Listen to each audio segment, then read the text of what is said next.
All right, let's do this. It's going to be a mini review of the Prusa Mark IV 3D printer, not to be confused with the Prusa Mini. I probably should have thought about how I worded this, but yeah, it's not a full-on review of the Mark IV yet. I definitely need more time to experiment and play around with a good bit more things with this, but I figured I'd give you guys some of my thoughts and impressions of the machine after playing around with it for the past few weeks. This is actually my second Prusa Mark IV 3D printer, and if you weren't already aware, I originally purchased one when it initially went on sale and had just a number of issues when it arrived with the printer, and the support team over at Prusa wanted it back so they could help diagnose and see exactly what was wrong with the printer. And in the meantime, they actually sent me out a new printer for me to work with, and I have to say, this newest machine that they sent me works.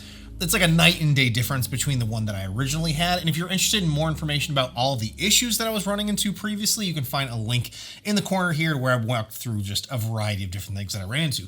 But the big one was that the wiring on the fans were not wired correctly. And come to find out, there were a bunch of other people that have also run into the exact same issue with the early Mark IV units.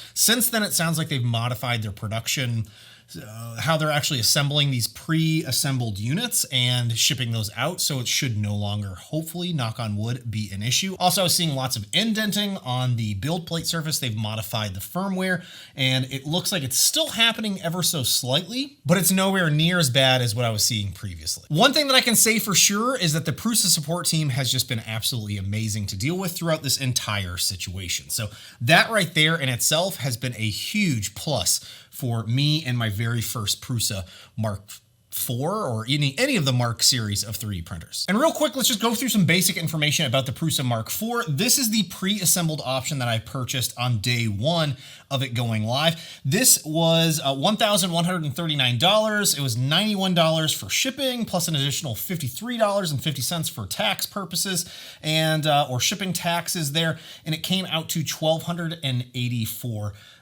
So kind of expensive, but so far it has been running extremely well. There is also a kit version that's going to be shipping out hopefully sometime here in the next few months. I think they're still trying to work through a lot of these pre-assembled options here that people have backed before getting to the kits, but I think we're still waiting on some time frames here on when those might ship out. One thing that they were advertising at the launch of the machine is having input shaping. That's not available just yet for the printer. Hopefully we'll see that again here in the next few months. I don't really know. We don't really have a time frame on that just yet. So of course, I'm in the middle of editing my video, and the team over at Prusa announces that they now have the input shaping alpha available for you to try out. And this is a look at the 12-minute benchy that you can print with this new alpha. And I have to say, it moves incredibly fast, and it's actually pretty quiet while it's printing. And the results already are looking fairly impressive for printing at these crazy fast speeds. They also gave some delivery estimate updates for the Mark IV as well as the Prusa XL, which I am so excited to get my hands on once my order finally ships. Now, one of the big highlights that comes with the Mark IV is their load cell auto bed leveling system here, where it's going to probe the bed. The bed leveling has been absolutely amazing. I don't think I've had a single print failure I have had a print failure, and we'll get to that here in a few minutes, but I don't think it had to do anything with the bed leveling of the printer. It's also sporting their next extruder. This is a direct drive feeding system here. I'm not even going to pretend to be technical here. Go watch CNC Kitchen's video on their Mark IV because I don't even fully understand this, and like the gear system, the new gear system that's in place on this, it just works really well, and I'm happy so far with how clean all of my prints have been. Also, one thing that is, again, why I'm calling this a mini review, because I haven't been able to go through and test everything that I want to, is you should be able to easily swap out the nozzles on these, or the whole nozzle assembly, I believe. And I actually bought one of the neck extruder nozzle adapters, the V6 nozzle adapter, as well as a 0.6 millimeter nozzle. I want to try this all out, this combination, before putting up a full-on review of the machine. Plus, I want to print with some other materials like TPU and PETG, as well as try out some of the different boards. I think I have one other board that I bought That's maybe like the textured build plate. One other update that's on here is I keep wanting to say it's a touchscreen interface. It's not a touchscreen interface. It's still like a click wheel. I think I've seen some people say it might be a touchscreen at some point in the future with a firmware update. I mean, it looks like it should be a touchscreen interface. I keep touching it as if it is, but this works really well. Prusa's interface has always been pretty straightforward and easy to use in my opinion. So that's always great to see. They've got some like amazing usability things baked into their printers where like if you load in your USB stick into the printer, it's going to automatically detect whatever the last file is that you've put on there so that you can run off and start trying to print it. Or one of the coolest things that I love on here is if I unload the filament in here and as soon as I load in a new spool of filament into the extruder, it automatically starts feeding it in and then asks you what kind of material it is. You don't have to go hunting through menu systems to try and do a load filament command or deal with all the wonkiness that you run into with things like the Bamboo Lab printers. Also, this printer does have Wi-Fi capabilities baked into it. So you should be able to slice files on your computer and then send them wirelessly to this machine. However, it is painfully slow, which in the studio, it's a little bit faster. And I think it's just because I don't have as many devices connected to the network here, but at home, it's even slower than this. So this was just trying to transfer a 32 meg file to the machine. I think it takes like 4 to 6 minutes, which is just painful at times. Also, one big pain point that I have is just the wireless setup and configuration. It feels like it's overly clunky and dated process. It's just a very backwards way. I feel like with the new machine, they should have a much easier way to interface and get this connected to the Wi-Fi network to your computer. It's again, a very kind of clunky thing. Also, why do I need like a 15-digit text case sensitive password protection here on this device to set up the password? Why can't that just be like a 4-digit, 5-digit code?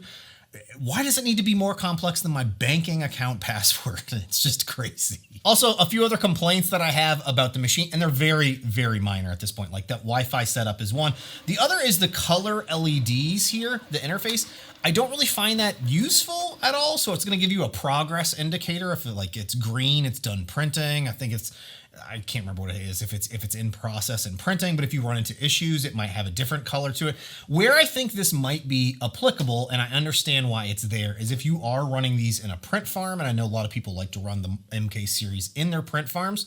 So if I had a whole bunch of these set up, having that color indicator there is probably a quick visual way to just see if there's an issue on any of your machines and quickly run to that instead of going to each individual machine to see what's going on with it. And the last complaint that I have about the machine is why is there no like easy to access belt tensioner system on this printer? It's 2023, right? I feel like every other printer that I've worked with in the past, 4 years have those little knobs on the front and then one on the side to very easily tighten your belts or adjust those as needed. I don't know why I have to go through the overly complex method of trying to finagle into this area here to tighten and loosen things and then go over here and do that. It's just, it seems like it would be a lot easier with just a little knob on the side or in the front. Again, super minor. I forgot to mention the build volume of the machine is 250 by 210 by 220 millimeters in size. I think it's slightly taller maybe than the original MK series of other machines. Clearly this is designed in place to be an upgrade path for all of those other MK series of machines. I would have honestly loved to have seen a bigger build volume on this. I mean, it doesn't have to be drastically larger, but at least 250 cubed would have been great to see on something like this. I already ran into some prints that I could not fit on the build volume of this machine because it's so limited in size. So that's definitely something that you're going to need to consider beyond the extreme price point of the machine. Now, where this printer really shines is in the most important part of the printer, its actual printing capabilities. This might be some of the very best looking 3D prints that I have ever printed before, and I can now see why so many people love the Mark series of 3D printers just because of the print quality is stunning. Absolutely stunning. what I'm getting off of this. Plus, not to mention, the Prusa slicer has pre-built-in profiles, and I've just basically used all those. I haven't really had to tweak a whole heck of a lot, other than maybe a few settings here and there, and sometimes the support settings on some of the things that I've 3D printed. But the first thing that I went off and printed, or the first real thing that I went off and printed, was this little llama here, this cyber llama. I don't quite remember what the name of the file is, and I honestly don't know how long it took to print, and I forgot that's actually one of my biggest gripes with this machine. The end screen of this 3D printer does not display any information about the print job and how long it took, how much material you used. Like, some of the basic stuff that I would have thought would have been there is just not there. And it gives you a 100% completed, it's all done, good job.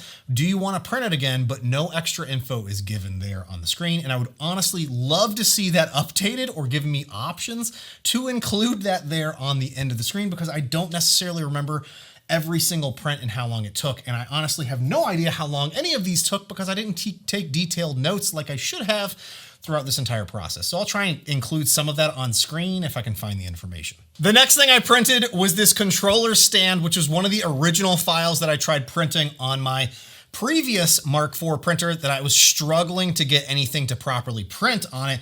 This time, first try, 0 issues, printed beautifully here. I think this was at 0.2 layer height using the standard profile for the MK4 in Prusa Slicer. Then I went off and printed Zelda's new broken Master Sword from the Tears of the Kingdom video game. That was supplied by Nico Industries, which just so happens to be the sponsor of today's video. If you are interested in finding and printing some absolutely amazing 3D printable files, and I mean like over 900 files that you'll have access to for as low as $10 a month, you'll get full access to his entire huge library of 3D printable files.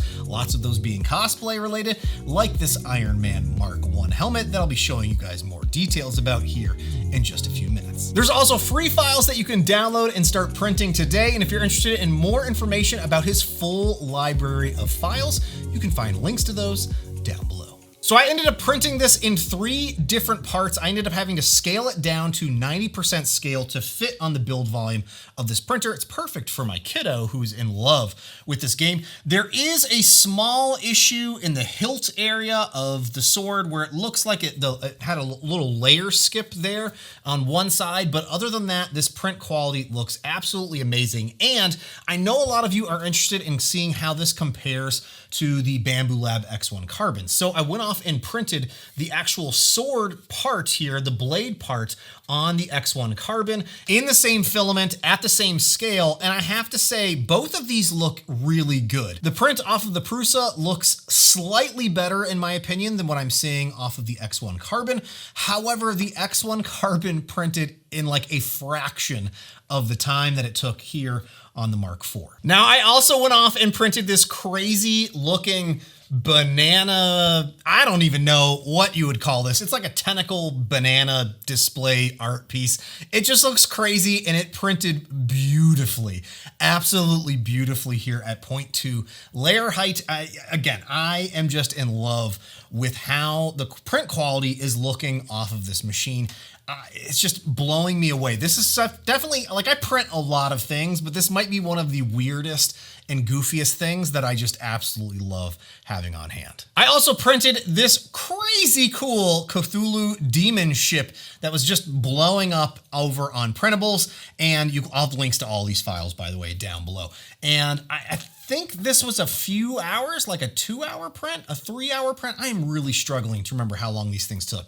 But the detail, again, looks fantastic. Again, pretty much everything I try to print at 0.2 layer height, that's my go-to. There are a few things that I have gone slightly smaller on, and I'll show you that in just a second. But the detail on this looks nice, crisp, and clear, and just overall impressed with what I'm seeing. Now, again, I ran into a restriction on the build volume size when it came to printing this watering can, and this is one of these things that you can easily print and it's a print in place design, and it was just ever so slightly too tall. So I ended up in Prusa Slicer cutting off the tip and printing that separately, and then using some 3D gloop to weld these two back together. And it works properly, and it printed in purple. This is the Galaxy Purple PLA, and the gold, I don't remember exactly what that is, but the print quality is, again, really nice. I'm just, again, kind of blown away with how well everything's printing, and it printed completely solid, and I have no issues using this as an actual watering can. Now here is the Iron Man Mark 1 printed on the Prusa Mark 4 in this Ziltech Uncle Jessy gunmetal gray. The front half of the mask was printed at 0.2 layer height. Again, I had to split this mask in half to fit the build volume of the printer. Ended up using tree supports for this.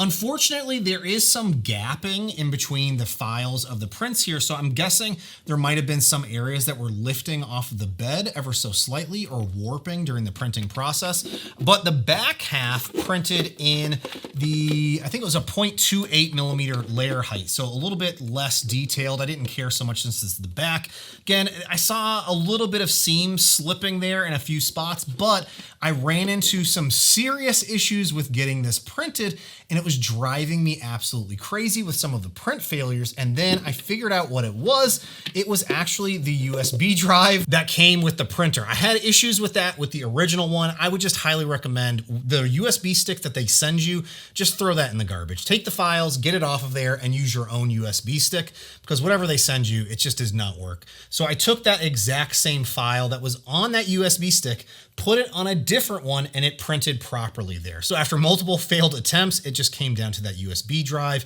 getting corrupted or some sort of issue with it. And the last thing I printed is just this.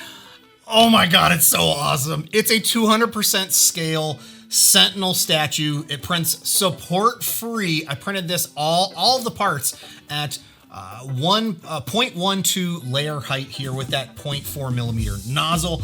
This took like a whole weekend for all of these parts to print. Literally like 3 days of printing for all of this to print, and it just looks amazing. Is it perfect? No, like there's some areas that could probably be slightly better, but overall it's so good. It's so good, and I'm so happy with how this print turned out, and it articulates, and oh my gosh, it's just ridiculously cool. I'm a huge Xmen fan and an action figure, so having something like this and it just looking so clean makes me so happy. Now, this is just a mini review of the Prusa Mark IV. There's still more things that I want to do with this before giving a full review of it, but at this point, I'm so overly happy with this purchase. I just wish it wasn't so, like, it's ridiculously expensive.